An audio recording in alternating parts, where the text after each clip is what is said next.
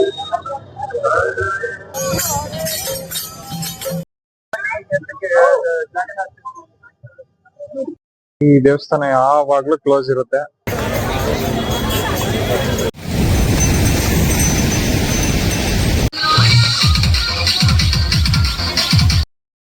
Hello guys, welcome to my travelling blog. ಇವತ್ತು ನಾವು ಹೋಗ್ತಾ ಇದ್ದೀವಿ ಬೆಂಗಳೂರಿಂದ ಪೂರಿಗೆ via Garib Rath weekly express.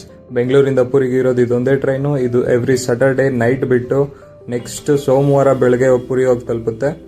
And ನಾನು ಈ ವಿಡಿಯೋ ಯಾಕೆ ಮಾಡ್ತಾ ಇದ್ದೀನಿ ಅಂತಂದರೆ, ಪುರಿಗೆ ಹೋಗೋದ ಅಂತ ಪ್ಲ್ಯಾನ್ ಮಾಡಬೇಕಾದ್ರೆ ಯೂಟ್ಯೂಬಲ್ಲಿ ವಿಡಿಯೋ ನೋಡಿದೆ, ಬಟ್ ಯಾವುದೇ ರೀತಿ ಕನ್ನಡದಲ್ಲಿ ಇನ್ಫಾರ್ಮೇಟಿವ್ ವಿಡಿಯೋ ಸಿಗಲಿಲ್ಲ. ಸೊ ಅದಕ್ಕೇ ನಾನೇ ವಿಡಿಯೋ ಮಾಡ್ತಾ ಇದ್ದೀನಿ, ಅಷ್ಟೇ ರೀಸನ್. ಆ್ಯಂಡ್ ಈ ಟ್ರೈನ್ ಬಂದು ಫುಲ್ಲು ಥರ್ಡ್ AC ಆಗಿರುತ್ತೆ. ಇಲ್ಲೇನಾದರೂ ಪ್ರಾಬ್ಲಮ್ ಆಯಿತು ಅಂತಂದರೆ ಪ್ರತಿ ಕೋಚ್ಗೆ ಒಬ್ರು ಇರ್ತಾರೆ. AC ಜಾಸ್ತಿ ಆಯಿತು ಕಡಿಮೆ ಆಯಿತು ಅಂದರೆ ಅವ್ರು ನೋಡ್ಕೋತಾರೆ. ಆ್ಯಂಡ್ ಊಟ ಬೇಕು ಅಂದ್ರೂ ಆರ್ಡ್ರ್ ಮಾಡಿದ್ರೆ ಅವ್ರು ತಂದು ಕೊಡ್ತಾರೆ. So let's start the journey.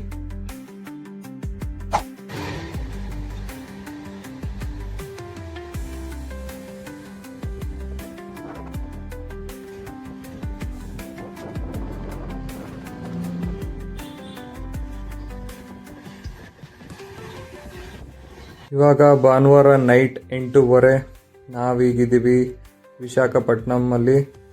ಇಲ್ಲಿ ಇಂಜಿನ್ ಚೇಂಜ್ ಮಾಡಬೇಕು ಅಂತ ಅಂದ್ಬಿಟ್ಟು ಅರ್ಧ ಗಂಟೆ ಬ್ರೇಕ್ ಕೊಟ್ಟಿರ್ತಾರೆ. ಊಟ ಏನಾದರೂ ಮಾಡ್ತೀವಿ ಅಂತಂದರೆ ಇಲ್ಲಿ ಮಾರ್ತಾ ಇರ್ತಾರೆ, ಇಲ್ಲಿ ತಗೋಬೋದು. ವೆಜ್ಜು, ನಾನ್ ವೆಜ್ಜು ಮತ್ತು ಎಗ್ ಎಲ್ಲ ಇಟ್ಟಿರ್ತಾರೆ, ಯಾವ್ದು ಬೇಕು ತಗೋಬೋದು. ಫೈನಲಿ ಪೂರಿಗೆ ಬಂದು ತಲುಪ್ತು. ನೀವೇನಾದರೂ ರೂಮ್ ಏನೂ ಬುಕ್ ಮಾಡಿಲ್ಲ ಅಂತಂದರೆ ಬೆಸ್ಟು ಹೊರಗಡೆ ಆಟೋ ಡ್ರೈವರ್ಸ್ ಇರ್ತಾರೆ, ಅವ್ರು ಕೇಳಿ ಅವ್ರ ಪರಿಚಯ ಇದ್ದವ್ರ ರೂಮ್ ಅವರು ಇಂಟ್ರೊಡ್ಯೂಸ್ ಮಾಡಿಕೊಡ್ತಾರೆ. ಸೊ ನೀವು ಅಲ್ಲಿಂದನೇ ಹೋಗ್ಬೋದು. सूर्य मंदिर ये सब देखेगा। हाँ, इधर बाइक रेंट पे मिलता है क्या? हाँ, बाइक मिलते हैं। किधर? समुद्र किनारे। मंदिर किनारे? हाँ, समुद्र किनारे में? हाँ, अच्छा. सारा मिलते हैं।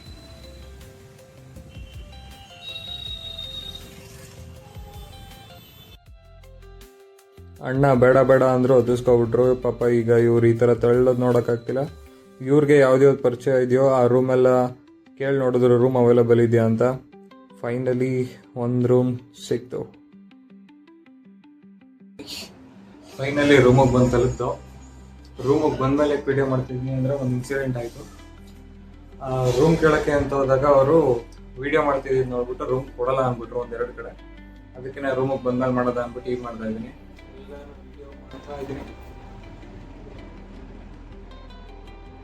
ಇದು ನಾನಿರೋ ರೂಮು.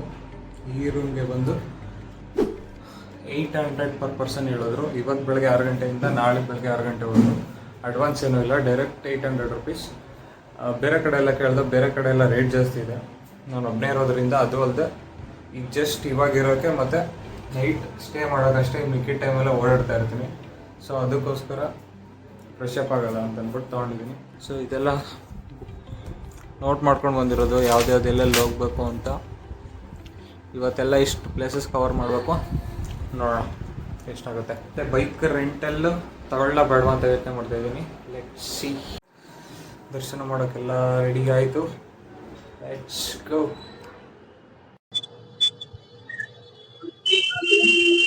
ಪೂರಿಯ ಗಲ್ಲಿಯಲ್ಲಿ ನಾವು ಹೋಗ್ತಾ ಇದ್ದೀವಿ.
ಇದು ಮೇನ್ ಎಂಟ್ರಿಗಿರೋ ಕ್ಯೂ ಸಿಸ್ಟಮು.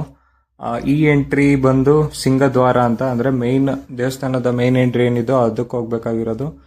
ಇದು ಇಲ್ಲಿ ಒಟ್ಟಿಗೆ ಒಂದು 100-150 ಜನನ ಒಟ್ಟಿಗೆ ಒಂದು ಕಡೆಯಿಂದ ಇನ್ನೊಂದು ಕಡೆಗೆ ಶಿಫ್ಟ್ ಮಾಡ್ತಾ ಅಲ್ಲಿಂದ ಹಿಂದೆಯಿಂದ ಬಂದು ಒಂದು ಸರಿ ಈ ಥರ ಬಿಡ್ತಾರೆ.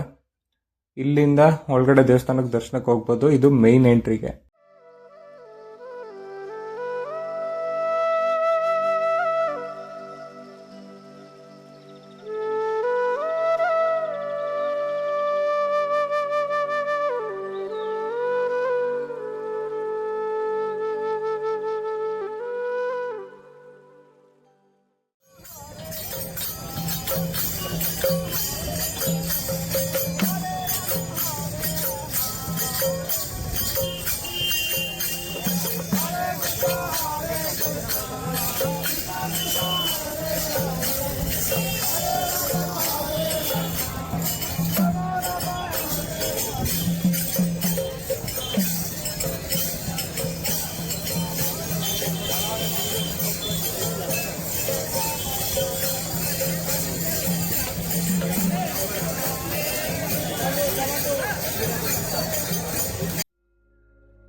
ಈಗ ತಾನೇ ದರ್ಶನ ಮಾಡ್ಕೊಂಡು ಬಂದೆ. ದರ್ಶನ ಮಾತ್ರ ತುಂಬ ಚೆನ್ನಾಗಾಯಿತು. ಅಲ್ಲಲ್ಲೇ 2-3 ಸರಿ ಓಡಾಡ್ತಾ 2-3 ಸರಿ ದರ್ಶನ ಆಯಿತು. ಸೊ ಈಗ ಬನ್ನಿ ದೇವಸ್ಥಾನ ಸುತ್ತ ಓಡಾಡ್ತಾ ಸ್ವಲ್ಪ ಮಾತಾಡೋಣ. ಆ್ಯಕ್ಚುಲಿ ಫಸ್ಟ್ ಏನು ಮಾತಾಡಬೇಕು ಅಂತಂದರೆ ಒಳಗಡೆ ದೇವಸ್ಥಾನದೊಳಗಡೆ ಆಗುವಂಥ ಸ್ಕ್ಯಾಮ್ಗಳು, ಇದರಿಂದ ಮಾತ್ರ ತುಂಬ ಹುಷಾರಾಗಿರಬೇಕು. ಅದ್ರ ಜೊತೆಗೆ ನನಗೆ 4 ಅವರ್ ಆಯಿತು ದರ್ಶನಕ್ಕೆ. ಸೊ ನೀವು ಬೇಗ ದರ್ಶನ ಹೆಂಗೆ ಮಾಡ್ಕೊಂಡು ಬರ್ಬೋದು ಅಂತ ಹೇಳ್ತೀನಿ. ಸೊ ಮೊದಲನೇದಾಗಿ ಸ್ಕ್ಯಾಮ್ಸ್ ಏನೇನಾಯಿತು ಅಂತಂದರೆ, ನೀವು ದೇವಸ್ಥಾನಕ್ಕೆ ಎಂಟ್ರಿ ಆಗ್ತಿದ್ದಂಗೆ ಸ್ಟೆಪ್ಸ್ ಮೇಲೇ ನಿಂತಿರ್ತಾರೆ ಪೂಜಾರಿಗಳು, ಪಂಡಿತರು. ಅವರು ನಿಮಗೆ ಈ ಪೂಜೆ ಮಾಡಿಸಿ ಆ ಪೂಜೆ ಮಾಡಿಸಿ ಇದನ್ನು ಮಾಡಿಸಿದ್ರೆ ಒಳ್ಳೇದು ಅಂತೆಲ್ಲ ಹಿಡ್ಕೋತಾರೆ.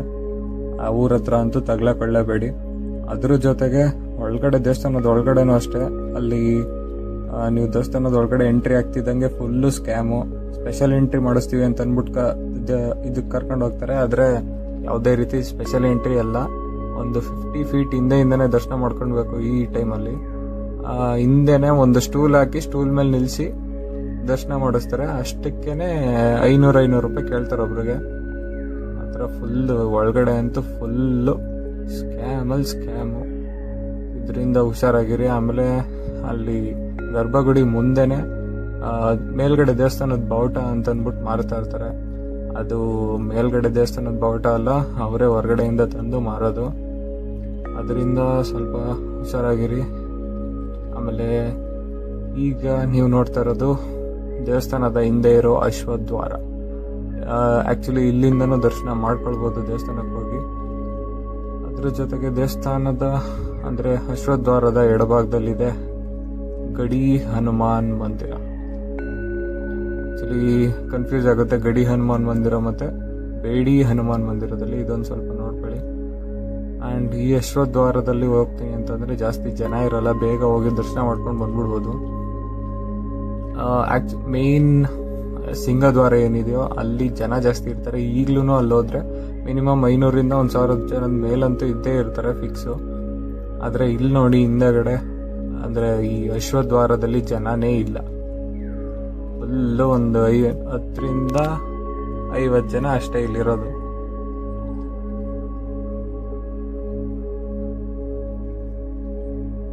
ನೋಡಿ ಇಷ್ಟೇ ಜನ ಇರೋದು. ಆರಾಮಾಗಿ ಹೋಗಿ ದರ್ಶನ ಮಾಡ್ಕೊಂಡು ಬಂದ್ಬಿಡ್ಬೋದು ಇಲ್ಲಿಂದ. ಆ್ಯಕ್ಚುಲಿ ನನಗೆ ಇಲ್ಲಿ ದರ್ಶನ ಮಾಡ್ಬೋದು, ಈ ಥರನೂ ಒಂದು ದ್ವಾರ ಐತೆ ಅಂತ ಒಳಗಡೆ ಹೋದ್ಮೇಲೆ ಗೊತ್ತಾಯ್ತು. ಇದು ಎಲ್ಲಿಂದ ಬರ್ತಾರೆ ಜನ ಅಂತ ನೋಡಿದಾಗ ಓಹ್ ಈ ಥರನೂ ಇದೆ ಅಂತ ಗೊತ್ತಾಯಿತು. ಸೊ ನೀವೇನಾದರೂ ಬೇಗ ದರ್ಶನ ಮಾಡ್ಕೊಂಡು ಬರಬೇಕು ಅಂತಂದರೆ ಇಲ್ಲಿಂದ ಹೋದರೆ ಬೆಟರು. ಆ್ಯಕ್ಚುಲಿ ಇದು ನಾನು 4 ದ್ವಾರ ಇದೆ ಅಂದ್ಕೊಂಡೆ. ಆ್ಯಕ್ಚುಲಿ ಇದಕ್ಕಿರೋದು 3 ದ್ವಾರಗಳು. ಒಂದು ಸಿಂಗದ್ವಾರ, ಇನ್ನೊಂದು ಅಶ್ವದ್ವಾರ, ಇನ್ನೊಂದು ಇಲ್ಲಿ ಸ್ಟ್ರೈಟ್ ಹೋಗಿ ರೈಟ್ ತಗೊಂಡ್ರೆ ಅಂದರೆ ದೇವಸ್ಥಾನದ ಎಡಭಾಗದಲ್ಲಿ ಒಂದಿದೆ, ಅಲ್ಲೊಂದು ದ್ವಾರ ಇದೆ. ಸೊ ಬನ್ನಿ ಅದನ್ನು ತೋರಿಸ್ತೀನಿ.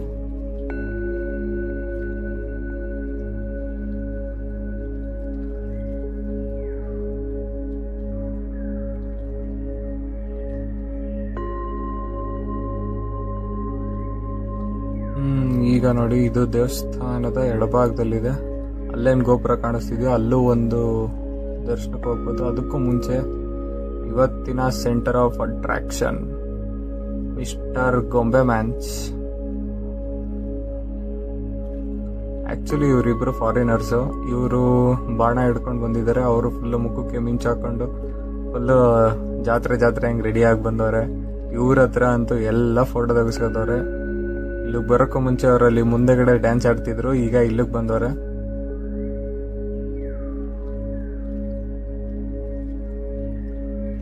ಆಕ್ಚುಲಿ ನಾನು ಇವ್ರಿಗೆ ಕೇಳಿದೆ ನೀವೆಲ್ಲಿಂದ ಬಂದಿರೋದು ಅಂತ.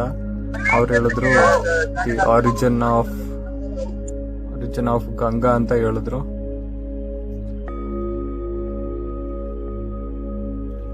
ಇವರೇ ನೋಡಿ ಇವತ್ತಿನ ಸೆಂಟರ್ ಆಫ್ ಅಟ್ರಾಕ್ಷನ್.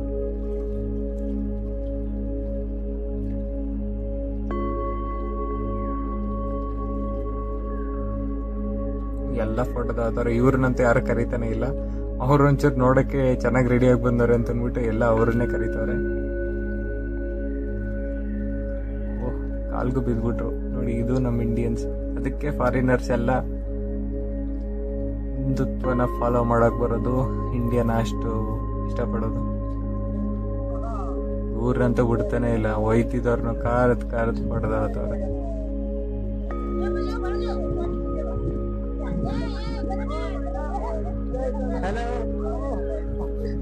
ಇವ್ರನ್ನಂತೂ ಇವತ್ತು ಬಿಡಲ್ಲ ಹೋಗಕ್ಕೆ. ಪಾಪ ಬಿಡ್ತಲ್ಲ, ಕಾರ್ ಫೋಟೋ ತಗೋತಾರೆ.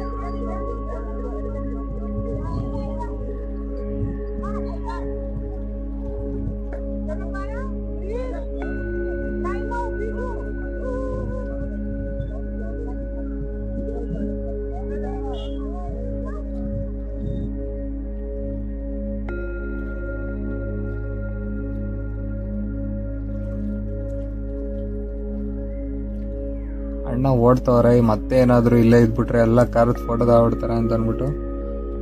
ಬನ್ನಿ ನಾವು ನೆಕ್ಸ್ಟ್ ದ್ವಾರ ಯಾವ್ದಿದೆ ನೋಡೋಣ. ಇಲ್ಲಂತೂ ಮತ್ತೆ ಬಿಸಿಲು ಜಾಸ್ತಿ ಆಯ್ತಿದೆ. ಈ ದೇವಸ್ಥಾನದಲ್ಲಿ ಇದೊಂದು ಚೆನ್ನಾಗಿ ಮಾಡೋರೆ. ಅಲ್ಲಲ್ಲಿ ಎಲ್ಲ ಫಿಲ್ಟರ್ ವಾಟರ್ ಇಟ್ಟಿದ್ದಾರೆ. ಕ್ಯೂ ಅಲ್ಲಿ ನಿಂತಿರೋರೆಲ್ಲ ಆರಾಮಾಗಿ ಕುಡಿಬೋದು.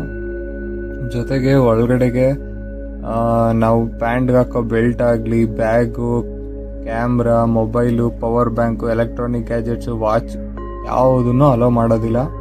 ಬರೀ ಕ್ಯಾಶ್ ಒಂದು ಮಾತ್ರ ಅಲೋ ಮಾಡ್ತಾರೆ. ಯಾಕಂದ್ರೆ ಅಲ್ಲಿ ಒಳಗಡೆ ಪೂಜಾರಿಗಳು ಇಸ್ಕೋಬೇಕಲ್ಲ. ಅದಕ್ಕೆ ನಾನು ಕ್ಯಾಶ್ ತಗೊಳ್ದೆ ಹೋಗಿದ್ದೆ. ಕಾರ್ಡ್ ತಗೊಂಡೋಗಿದ್ದೆ.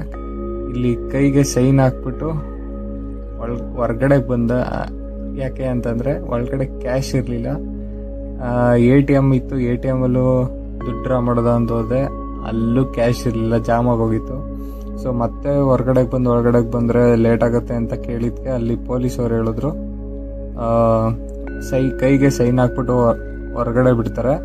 ಅಲ್ಲೋಗಿ ಕ್ಯಾಶ್ ತಗೊಂಡು ಮತ್ತೆ ಸೈನ್ ತೋರಿಸ್ಬಿಟ್ಟು ಇಲ್ಲೇ ವಾಪಸ್ ಬರ್ಬೋದು ಅಂದರು. ಸೊ ಹಂಗೆ ಮಾಡಿದೆ. ಇಲ್ಲೆಲ್ಲ free lockers, shoe, watch, mobile ಅದಕ್ಕೆಲ್ಲ ಅಲ್ಲೇ ಫ್ರೀ ಲಾಕರ್ಸು.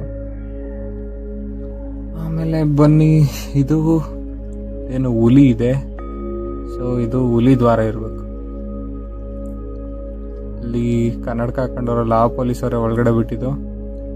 ಏನಿಲ್ಲ, ಹಿಂಗೇನಾದ್ರೂ ಪ್ರಾಬ್ಲಮ್ ಆಯಿತು ಅಂತಂದರೆ ಅವರು ಕೈಗೆ ಸೈನ್ ಹಾಕ್ಕೊಡ್ತಾರೆ. ತಗೊಂಡೋಗಿ ಈಚೆ ಹೋಗಿ ಮತ್ತೆ ವಾಪಸ್ ಬರ್ಬೋದು. ಇಂಥ ಇಶ್ಯೂಸ್ ಇದ್ರೆ ಮಾತ್ರ, ಎಲ್ಲದಕ್ಕೂ ಬಿಡಲ್ಲ. ನೋಡಿ ಇಲ್ಲೆಲ್ಲ ಜನನೇ ಇಲ್ಲ, ಫುಲ್ಲು ಖಾಲಿ ಬಂದ್ಬತ್ತಿದ್ರು. ಹಂಗಂಗೆ ಹೋಗಿ ದರ್ಶನ ಮಾಡ್ಕೊಂಡು ಬಂದ್ಬಿಡ್ಬೋದು. ಇಲ್ಲೊಂದು ಯಾವುದೋ ಚಿಕ್ಕ ದೇವಸ್ಥಾನ ಇದೆ. ಒಳಗೂ ಅಷ್ಟೇನೆ ತುಂಬಾ ಚಿಕ್ಕ ದೇವಸ್ಥಾನಗಳಿದೆ. ಅಂದ್ರೆ ಕೃಷ್ಣಂದು, ಗಣೇಶಂದು, ಶಿವ, ಆ ಥರ ಸುಮಾರು ದೇವಸ್ಥಾನಗಳಿದೆ. ಅದೆಲ್ಲ ನೋಡ್ಕೊಂಡು ಬರ್ತೀನಿ ಅಂದ್ರೆ ಮಿನಿಮಮ್ 1 hour ಆಗೇ ಆಗುತ್ತೆ ಒಳಗೆ. ಆ್ಯಂಡ್ ಒಳಗಡೆಯಿಂದ ಬರಬೇಕಾದ್ರೆ ದೇವಸ್ಥಾನದ ಎಡಭಾಗದಲ್ಲಿ ಮಹಾಪ್ರಸಾದ ಎಲ್ಲ ಅಲ್ಲೇ ಸಿಗುತ್ತೆ. 50 ರೂಪೀಸು, 100 ರೂಪೀಸು, ಆಮೇಲೆ ಕೀರುಗಳು ಎಲ್ಲ ಮಾರ್ತಿರ್ತಾರೆ. ಸ್ವೀಟು ಎಲ್ಲ ಅದಕ್ಕೂ ಒಂದು 50-100 ಆ ಥರ ಅಮೌಂಟ್ ಇರುತ್ತೆ. ನೋಡಿಕೊಂಡು ತಗೋಬೇಕಷ್ಟೆ. ಇದು ಎಕ್ಸಿಟ್ಟು, ಎಲ್ಲ ಹೊರಗಡೆ ಬರ್ತಾ ಇದ್ದಾರೆ. ಆಮೇಲೆ ಇಲ್ಲಿ 2 ಥರ ಲಕ್ಕರ್ ಸಿಗುತ್ತೆ. ಅಂದರೆ ಒಂದು ಪೇಯ್ಡು ಒಂದು ಫ್ರೀ ಸಿಗೋದು ದೇವಸ್ಥಾನದ ಕಡೆಯಿಂದ ಇರೋದು. ಪೇಯ್ಡ್ ಎಲ್ಲ ಅವ್ರು ಪ್ರೈವೇಟ್ ಆಗಿ ಇಟ್ಟಿರ್ತಾರೆ. ಅದು ಪೇಯ್ಡಲ್ಲಿ ನೀವು ಲಗೇಜು ಅದೆಲ್ಲ ಇಡ್ಬೋದು. ಫ್ರೀಯಲ್ಲಿ ಲಗೇಜ್ ಇಡೋಕ್ಕಾಗಲ್ಲ, ಓನ್ಲಿ ಫೋನ್. ಅದ್ರ ಜೊತೆಗೆ ನಿಮ್ಮದು ಏನಾದರೂ ಬೆಲ್ಟ್, ಎಲೆಕ್ಟ್ರಾನಿಕ್ ಗ್ಯಾಜೆಟ್ಸ್ ಅಷ್ಟು ಮಾತ್ರ ಇಡ್ಬೋದು. ಜೊತೆಗೆ ಶೂನು ಬಿಡ್ಬೋದು. ಅದು ಬಿಟ್ಟು ಬ್ಯಾಗ್ ಇಡ್ತೀನಿ ಅಂತಂದರೆ ಅವರೆಲ್ಲ ಈಸ್ಕೊಳ್ಳಲ್ಲ.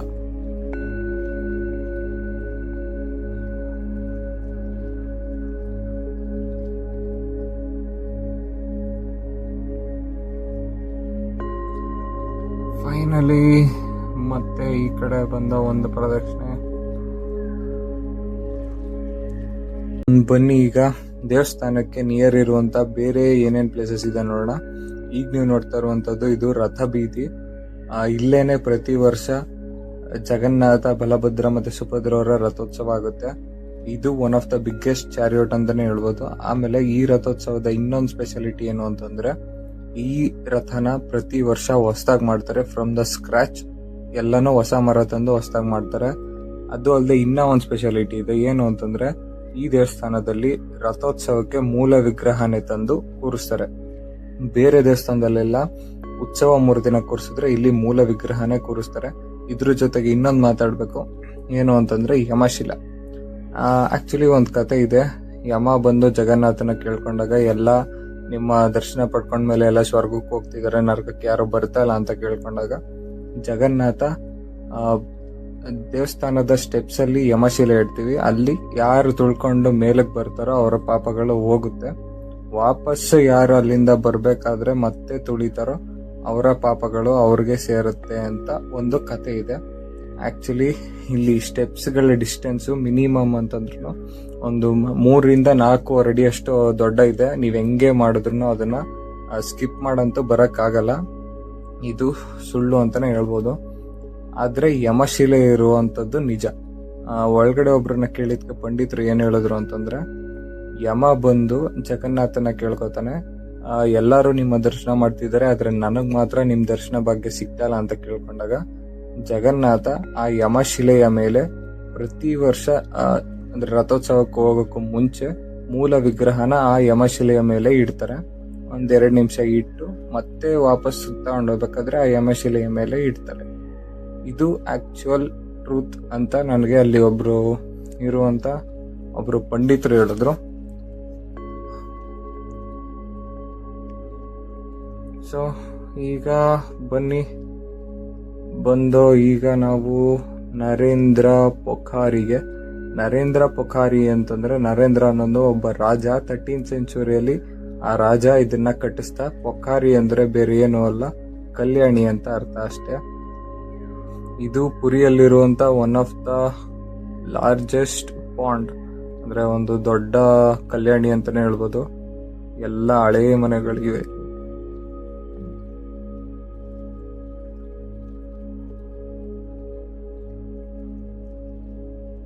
ಎಲ್ಲ ಸ್ನಾನನೂ ಮಾಡ್ತಾವ್ರಿ ಇಲ್ಲಿ.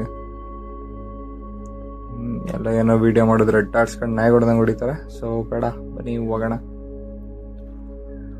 ಸೊ ನರೇಂದ್ರ ಪೊಖಾರಿ ಕಲ್ಯಾಣಿ ಆದ್ರೆ, ಆ ಕಲ್ಯಾಣಿ ಮಧ್ಯೆ ಒಂದು ಟೆಂಪಲ್ ಇದೆ. ಬನ್ನಿ ಆ ಟೆಂಪಲ್ ಹೆಂಗಿದೆ ತೋರಿಸ್ತೀನಿ.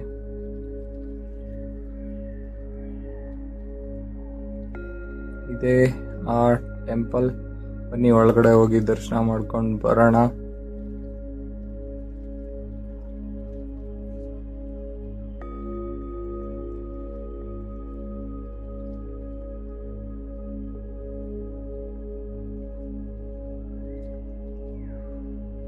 ಆಕ್ಚುಲಿ ನೀವು ಒಳಗಡೆ ಹೋಗಿ ದರ್ಶನ ಮಾಡ್ಕೊ ಬರ್ಬೇಕು ಅಂದ್ರೆ ಇಲ್ಲಿ 10 ರೂಪೀಸ್ ಕೊಟ್ಟು ಟಿಕೆಟ್ ತಗೋಬೇಕು. ಟಿಕೆಟ್ ತಗೊಂಡು ಒಳಗಡೆ ಹೋಗಿ ದರ್ಶನ ಮಾಡ್ಕೊಂಡು ಬರ್ಬೋದು.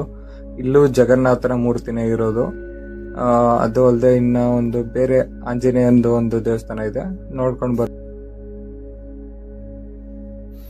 ಸೊ ಈಗ ನಾವು ನರೇಂದ್ರ ಪೊಖಾರಿ ನೋಡ್ಕೊಂಡ್ ಬಂದು ನೆಕ್ಸ್ಟ್ ಗುಂಡೀಚಾ ಟೆಂಪಲ್ಗೆ ಹೋಗೋಣ. ಈ ಗುಂಡೀಚಾ ಟೆಂಪಲ್ ಬಂದು ಮೇನ್ ದೇವಸ್ಥಾನದಿಂದ 3 ಕಿಲೋಮೀಟರ್ ಇದೆ. ಈಗ ನಾನು ನಿಂತಿರೋ ಪ್ಲೇಸ್ ಇಂದ 2 ಕಿಲೋಮೀಟರ್ ಡಿಸ್ಟೆನ್ಸ್ ಅಲ್ಲಿ ಇದೆ. ಸೊ ಈ ಗುಂಡೀಚಾ ಟೆಂಪಲ್ ಯಾವ ತರ ಸ್ಪೆಷಾಲಿಟಿ ಅಂತಂದ್ರೆ, ಪ್ರತಿ ವರ್ಷ ಜಗನ್ನಾಥ, ಸುಭದ್ರ ಮತ್ತೆ ಬಲಭದ್ರನ ರಥೋತ್ಸವದಿಂದ ಈ ಲೇನ್ ಅಲ್ಲಿ ಕರ್ಕೊಂಡೋಗಿ ಆ ಟೆಂಪಲಲ್ಲಿ 9 ದಿನಗಳ ಕಾಲ ಮೂಲ ವಿಗ್ರಹನ ಇರಿಸಿರ್ತಾರೆ. ಸೊ ಅದನ್ನ ನೋಡ್ಕೊಬರೋಣ. ಆಮೇಲೆ ಈಗ ಅಲ್ಲಿಗೆ ಹೋಗೋಕ್ಕೆ ರ್ಯಾಪಿಡೋ ಬುಕ್ ಮಾಡಿದ್ದೀನಿ. ರ್ಯಾಪಿಡೋ ಬರ್ತಾ ಇದೆ, ರ್ಯಾಪಿಡೋದಲ್ಲಿ ಹೋಗೋಣ. ನನಗೆ ಯಾರೋ ಒಬ್ರು ಹೇಳಿದ್ರು ಈಗ ಒಂದು 2 ಮಂತ್ಸಿಂದ ಸ್ಟಾರ್ಟ್ ಆಗಿದೆ ರ್ಯಾಪಿಡೋ, ಬುಕ್ ಮಾಡ್ಕೊಳ್ಳಿ ಅಂತ. ಸೊ ರ್ಯಾಪಿಡೋ ಬುಕ್ ಮಾಡಿದ್ದೀನಿ. ಇಲ್ಲಿ ಜಾಸ್ತಿ ಏನು ಖರ್ಚಾಗಲ್ಲ ರ್ಯಾಪಿಡೋಗೆ, ಜಸ್ಟ್ 25 ರೂಪೀಸ್ ಹೇಳಿದ್ರು. ನಿಮಗೆ ಯಾವುದೇ 1.5 ಕಿಲೋಮೀಟರ್ 2 ಕಿಲೋಮೀಟರ್ ಡಿಸ್ಟೆನ್ಸ್ ಇದ್ರೂ 25 ರೂಪೀಸ್ ಫಿಕ್ಸ್ಡ್ ರೇಟ್ ಆಗಿದೆ. ಸೊ ಇದು ಗುಂಡೀಚಾ ಟೆಂಪಲ್. ಇದು ಯಾವಾಗಲೂ ಕ್ಲೋಸ್ ಆಗಿರುತ್ತೆ, ವರ್ಷದ 9 ದಿನಗಳು ಮಾತ್ರ ಓಪನ್ ಆಗಿರುತ್ತೆ. ಅದೇ ಹೇಳಿದ್ನಲ್ಲ, ರಥೋತ್ಸವದಿಂದ ಕರ್ಕೊಂಡು ಬಂದಾಗ ಆ 9 ದಿನಗಳು ಮಾತ್ರ.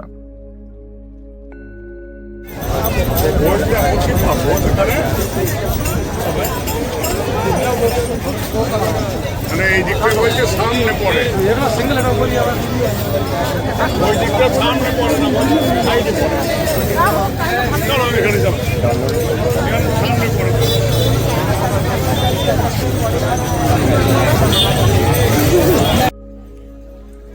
ಸೊ ಈಗ ಯಾಕೆಲ್ಲ ಇಲ್ಲಿ ವೆಯ್ಟ್ ಮಾಡ್ತಿದ್ದಾರೆ ಅಂತಂದ್ರೆ, ಈಗ ಇಲ್ಲಿ ದೇವಸ್ಥಾನದ ಮೇಲ್ಗಡೆ ಇರುವಂತ ಧ್ವಜ ಚೇಂಜ್ ಮಾಡ್ತಾರೆ, ಅದನ್ನ ನೋಡಕ್ಕೆ ಎಲ್ಲ ಇಲ್ಲಿ ವೆಯ್ಟ್ ಮಾಡ್ತಿದ್ದಾರೆ. ওই গলি থেকে না, ওই দিকের গলি থেকে যাবে। জয় জগন্নাথ। বুঝে না যাবে।